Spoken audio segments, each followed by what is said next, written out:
Coach Shake, congratulations on the win. A bit of that pressure in the early parts of the game came from kicking over the back three. Was that off the playbook going into the game? From our side? Yeah. Yeah, I mean, again, it's just the importance of having Bulle there. And as I said, as long as Bulle's on the field, I just feel, especially with all the leaders that have been out, it's got nothing to do with, we've just lost so many guys on the field that got a sense of how we want to play. And I probably erred last week. I took him off too early. I should have probably left him on. I didn't, he's been carrying a bit of a niggle, and I was too conservative. I should have maybe worried about what happened last week and finished the game. So it wasn't, I think Bulle's good enough to understand when to run it, when to kick it. And that's what makes it so different for us, because when he's on the field, there's a little bit more guidance from him to the other players. And you've had the number of the Lions for a couple of occasions now. What makes the difference? I mean, last week they beat the Storm, and what makes the difference for you guys? The message today is the same as I told you guys all week. They're a good team, man. They're a good team. They can score tries, and they can. When they start running at you, it's difficult to defend against them. They don't go away. Let's be fair. When they had 2 or 3 tries there, if they scored them, which were disallowed, then all of a sudden it's a different pressure in the last 10, 15 minutes as well. So, I'm glad we can get on top of them, because they're a difficult team to beat. And they've got 2 really big games against the Sharks now, and they've done it at home by beating the Stormers. So I've got no doubt that they're well coached. And they're fit, and that's one thing I'll give them. They're very fit. So I don't think they're as weak as what people give them, in the media. Jack, are you happy with the way the guys reacted after the Lions came back 17-14 at halftime after a good start? Are you happy with it? Yeah, Chris, I am, and obviously I am. I mean, to get a win there like that and to get a bonus point, just before half time, I thought, it was a disallowed try, as in held up. I thought it was a try, and that maybe would have just given us a little bit more of a cushion. We missed 2 conversions, so that's 4 points as well, and that's just the way it is. I know that's what one of the shortfalls of not having a recognised goal kicker in our team. And it's quite ironic, because for the first 12 minutes, probably the best we've played in a long, long time against anybody. And it looked at that point, after 12 minutes, 17, all that it's going to be one-sided. So to let them, score 2 tries and make it 17-14 at half-time is obviously, I don't know if you remember what happened there, but they kicked a poor kick to Bulle, and Bulle passed to Emmy. And Emmy is probably one of the quickest players on the field. And I don't know, for some unknown reason, he ran one step and kicked the ball straight back down to the Lions players. I don't know if I just don't want him to be scared, or anyone to be scared to back themselves in those situations. It was a poor kick. If Bulle caught it, gave it to Emmy, I would have loved him to back himself there and see how far he could get up down the field. And then from that, we didn't only concede 7, we conceded a yellow card as well, which put us under the pump for a while as well. So those are the things that frustrate me, is because we almost got them by the neck or by the throat, and we about to put them out, and then we go and do something like that. So, Jake, I wanted to ask you, the 3 tries in 11 minutes, and like you say, you think you're on your way. You're looking, you're just waiting for the bonus point to land. And then suddenly you're looking at 17-14. Yeah. What for you went wrong in that period? What sort of? We weren't brave enough. So we weren't brave enough, and we kicked. I'll just explain to you how it works. Is we got the ball. We had 50 meters between us and the next defender, and we kicked the ball straight back to them. And then we had to chase, and they kicked the ball straight back to us. But there was no one in the backfield. But the reason for that is because we kicked it too early. And then what happened is we then scramble back. We play the guy without the ball. We get a yellow card when they tap and run it, and they go and score a try. That's just from absolute, just no control. That's basically what I mean. It's got no one's fault. It's just we're in control. I mean, even use an example, we kick for touch, we don't find touch. The clock's against them. The one thing we can't afford is to kick and let them jump infield and keep the ball in, and then we do it again. So, you guys would always write about those are coach killers. But I'm also fully aware of the fact, and I've said it to you very many times, that no Marcel, no Ulrich, no Ruan nor Kier, those guys we've been grooming as captains for a long time. No Arno Botha, who's captained us before. No, and I'm using the names of the boys we've been together for a while.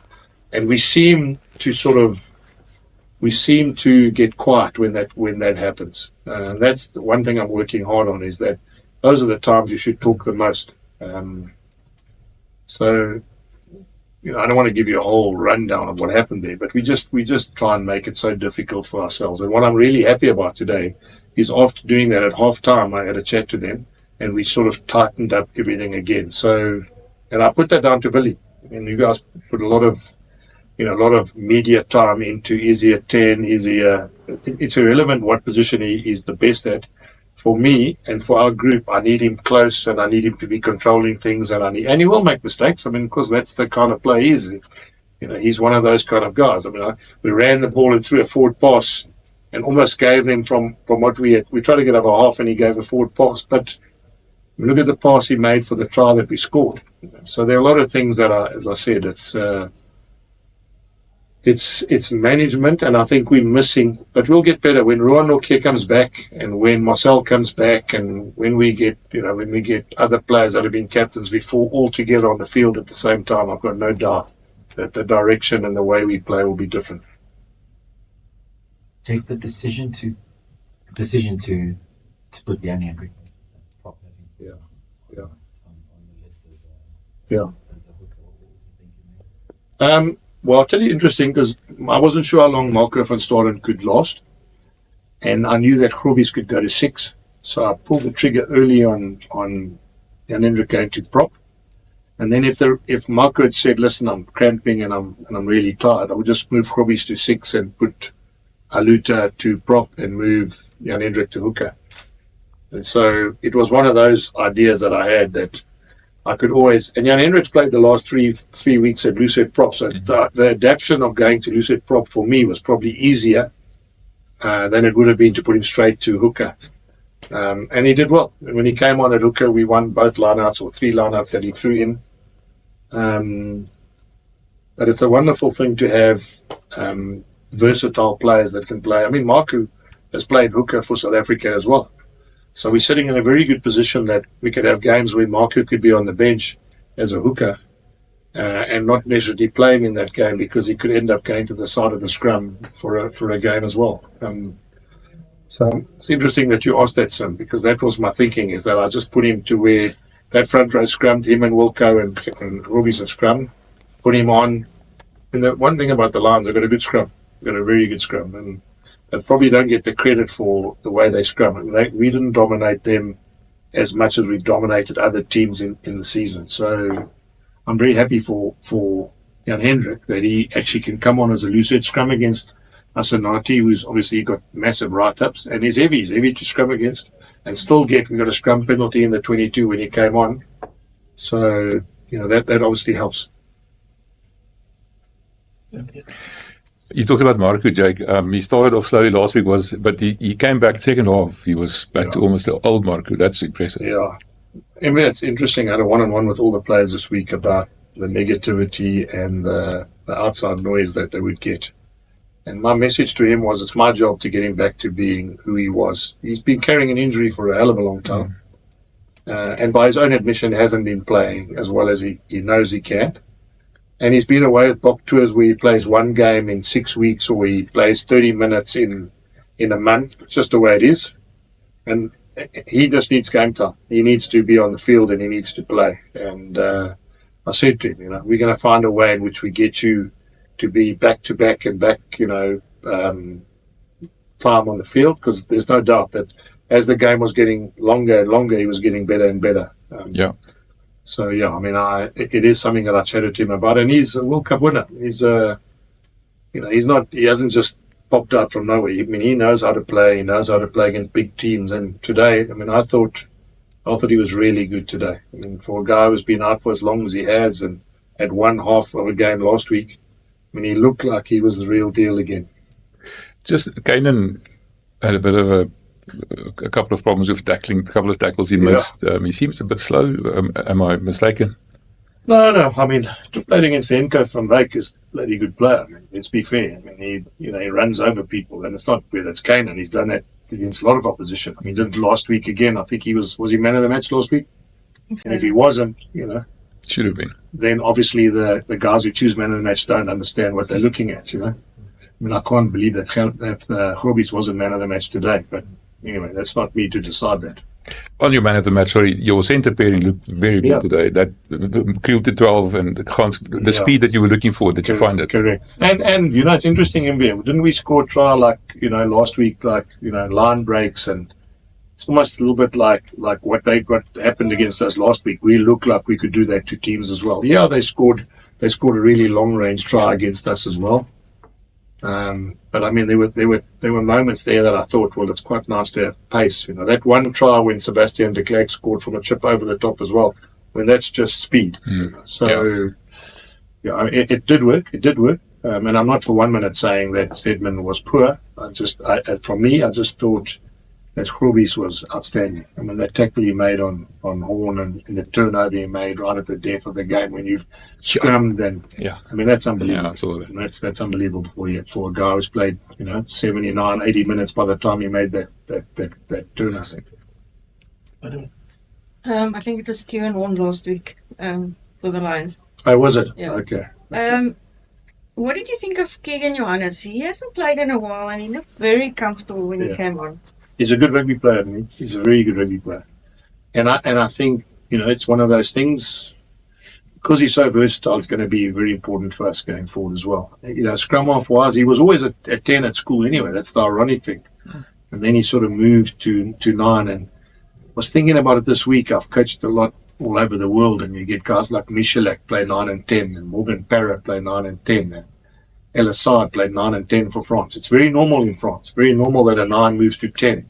Look at Antoine Dupont. He goes from 9 to 10.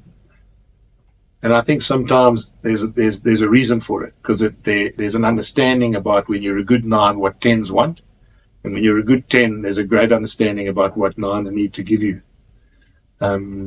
So I'm fully aware of the fact that he's got rugby in him. Doc Craven used to say he's a footballer, and that quote will always go wherever people talk about rugby, and he's a footballer, and I just wish he would kick the ball out directly when we get a penalty, Cool.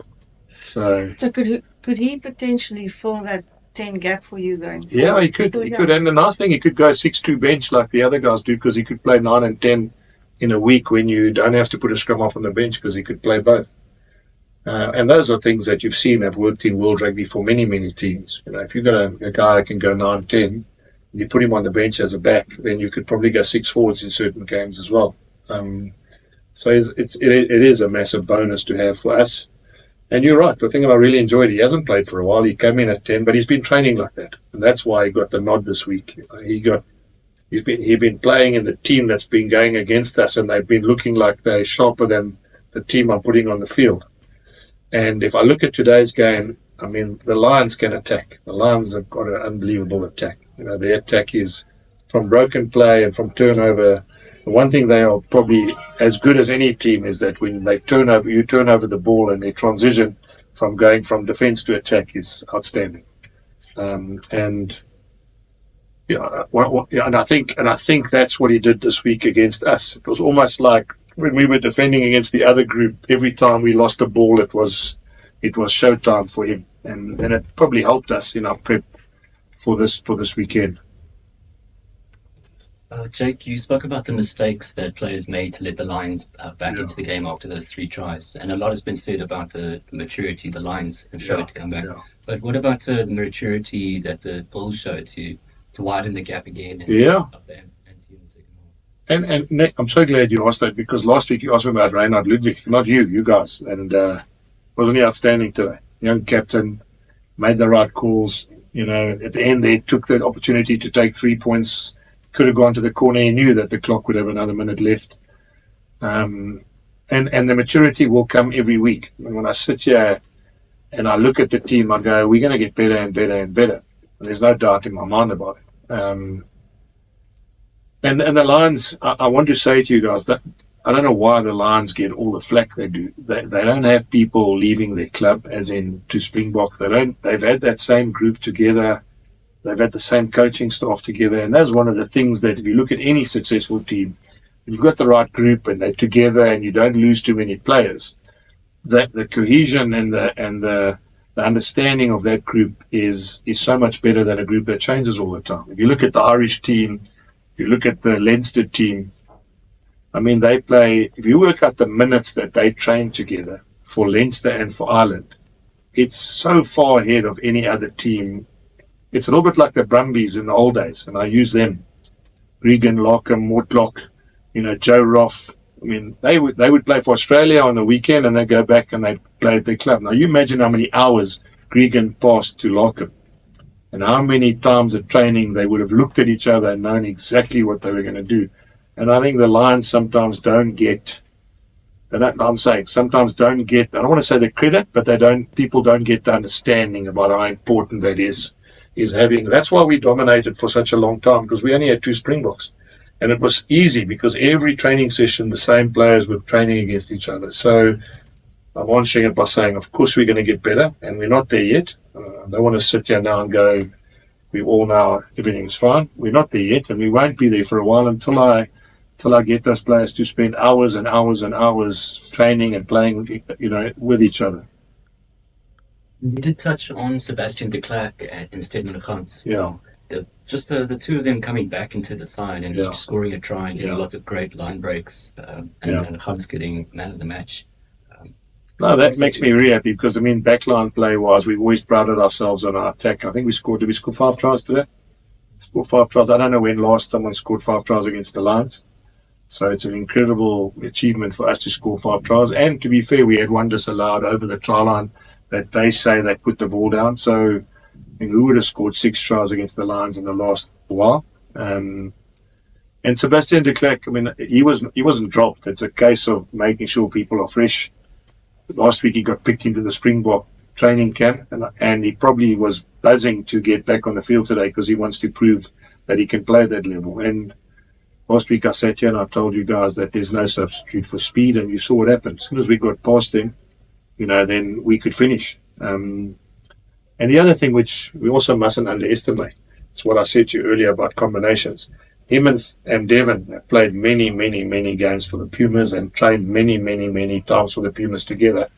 And it's not by chance that Devon was much better today as well, because he's got a winger that he would have spent hours and hours and hours. You know how they train at the Pumas. They go for 4, 5, 6 hours at a time. So you add that up per season, it's a hell of a lot of time they would have trained together. Coach, if ever you needed a reaction after last week's performance, the opening minutes of this particular game was there. What did you say to the players during the week and also today in the changing room just before they went out? I'll tell you what I said to them today. When you join a big club, whether you play football or you play any sport, the expectation is you've got to do well. When you play against a club that is and I've got to be careful because I don't want you to write what you think I'm going to write. But when you play against a club where the expectation is you should win, you've got to show up. That's the bottom line. And all I expected them from today was not to be out-muscled, not to be out-passioned, not to be out-emotioned, and show that the one thing other clubs want is your job. So that was my message to them. And as I said, it's no disrespect to any other team or club. That is a well-known fact in any sporting arena. When you join the Barcelonas or the Liverpools or the big clubs in football, or whether it's the Green Bay 49ers, the expectation of your public and of the people that support you is that you're the best. And the reaction I got today was obviously what I wanted. I wanted them to understand is that teams will come at you. That I can never change. But you also got to show why you have the job you have. And you saw today, there's a reason why these players are playing at the Bulls. And there's a reason why, why people would always want to try and take their jobs, because when we get it right, we're very difficult to beat. I think just lastly from my side, when you came in, coach, and you've always said that you try and create your own Springboks. If I'm not mistaken, in the recent alignment squad, there might be more Bulls players than any other team there. Yeah. And there's also some new faces, some players like the Kobus Vasens, the JFs, Reynard Ludwigs in that mix. It says a lot, because it means we're doing something right. And I also have said to you, I need players to play in South Africa. And I also said, if you come back to South Africa, you should be rewarded. And I thank SA Rugby for that, because Kobus Visa came back and he's in, and Wilco came back and he's in, and Akka van der Merwe came back and he's in, which means you didn't have to play overseas in order to be selected. You can be selected by playing for the Bulls. The other part of that is that Jeff van Heerden's a youngster and he's in, and Cameron Hannekom's a youngster and he's in, and Reynard Ludwig's a youngster and it's in, which just for me sends the right message out to players who want to come and play at the Bulls. It makes, I don't want to say it makes it easier, but it makes it, for me, a sell to the parents that if you come to the Bulls, there's no reason why you won't, if you're good enough, why you won't make it. And that is, again, I'm saying thank you to SA Rugby, because the more we pick these local players and the more we put them into the Springbok team, the better the franchises are going to be. And the better the franchises are, the better South African rugby will be. Jake, you're almost at the end of the derby block. Yes. Obviously, I think you played 5 out of 6 and 1 out of 3. At which time it's obviously a very important. We won 3 or 4. 4. Was it? So we beat the Lions twice. We beat the Stormers. And I'm asking, and then what did we? And we lost 3. You're right. Sorry. Yeah. You're right. Sorry. Yeah. No, we lost. We won. We played 5. Shots. Sorry, Sam. Sorry. So the question was, with the end of such an important block for a South African team close, when do you start looking at where you are on the log in terms of what it all means? Yeah. So I mean, you were here with me. That I just want to again reiterate: 4 weeks of derby games in any tournament is massive. I don't think Leinster would play Connacht, Ulster, Munster and Munster again in 4 weekends. It's not no one's fault. It's the way it is. The Lions are going to go through exactly the same thing now. They've had 2 weeks in a row. They've got the Sharks the next 2 weekends. They will too. I've got no doubt. They will too find out that the 4th week and the 3rd week are tough weeks. And that's just when I said to Cash when I saw him on the field there. Those are things that as coaches you've got to manage. You've got to look at where your team is. You've got to find a way in which you stay positive. You've got to find a way in which you rotate the squad without breaking combinations. But I'll answer the rest of the question for you, Sim. It's irrelevant where you end up in the pool stages. And I say this when you know you can't come first, which, let's be fair, I mean, it would be a disaster if Leinster don't finish first. So that means 2, 3, 4 are the positions you want to end up in. And teams that have finished 4th have won this competition. So, yeah, I mean, every coach will sit here and go, let's win every game, finish top, get a home semi, home final, whatever. But the nature of this competition with all the dynamics of European Cup rugby, Six Nations rugby, rotation of players, injuries, it's something that you have to, it's fluid as a coach, and you've got to find a way on the run to manage things. Because I would never have told you 3 weeks ago that we'd be sitting with our 3 captains for 2 derby games. It would have been, I would never have expected that. And so who knows, in the next month, a lot of things can change. But we want to finish up as high as we can, and that's the first prize. But the second prize is we want to have the last 3 games for the chance to actually win the competition. Because if we're good enough, we should be able to beat any of those teams that we've played and beaten in the last 3 seasons.